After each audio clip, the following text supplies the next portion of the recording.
spark. They are more detailed. And therefore, the next thing we talk about part, like I did at the beginning of the law, how is this committee established? Very broad. Establish a panel in the law.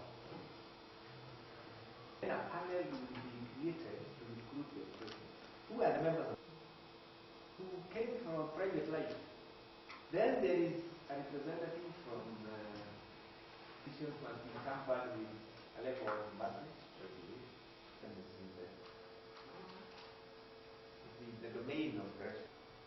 I think because of the fact that I was not found very prevailing, the interviews and rated you, because when you look at it, and I have seen copies of it,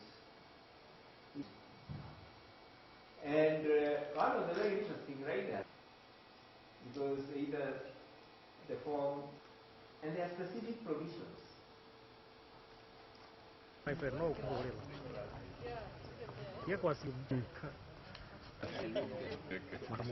also gave you. You are the. We can join in. Yes.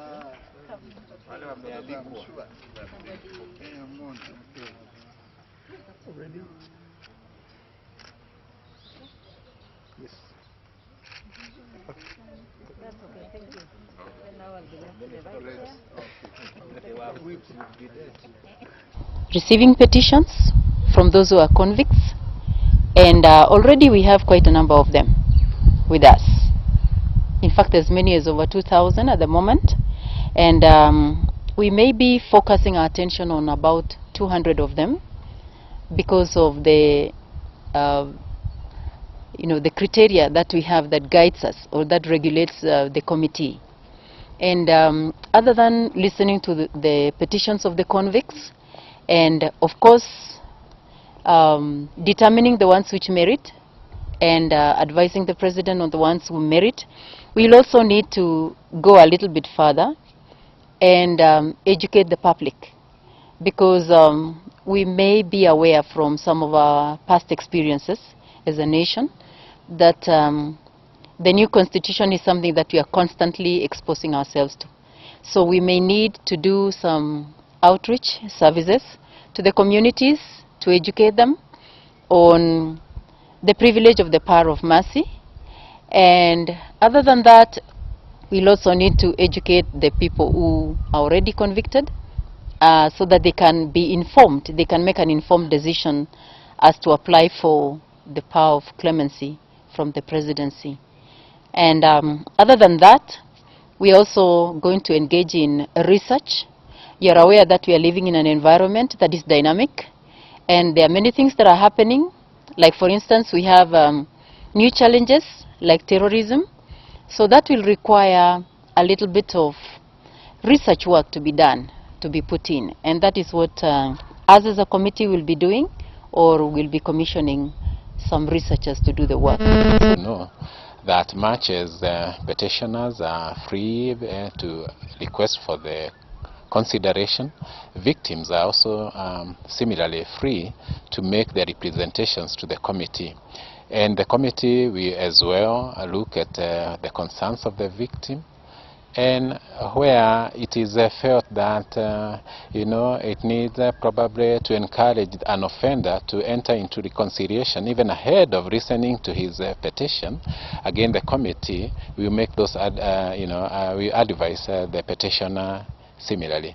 The important thing is that any action that the committee takes should contribute to a peaceful community, and we would therefore do everything possible to follow the criteria and ensure that whoever is pardoned does not go out there to cause a disharmony, but will be a reformed person who can reintegrate and contribute to nation building.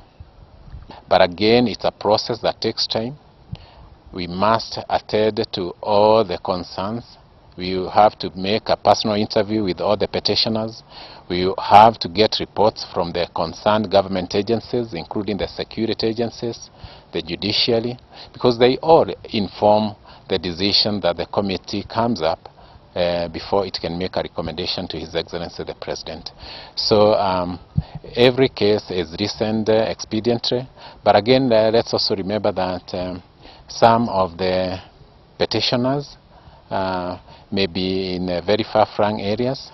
So before the committee has gone around the total 118 facilities, then you know, it also requires some time. Every petitioner has a right to be heard, and nobody will stop anyone, including those who are not entitled, from applying. So anybody in our correctional services can petition for the Power of Mercy, and it's the responsibility of the Power of Mercy Advisory Committee to now look at that petition and decide its merits, and finally submit a list of recommendations to the President. The President also has power to review that list and reduce it if he deems so, or even completely discard, because it's advice.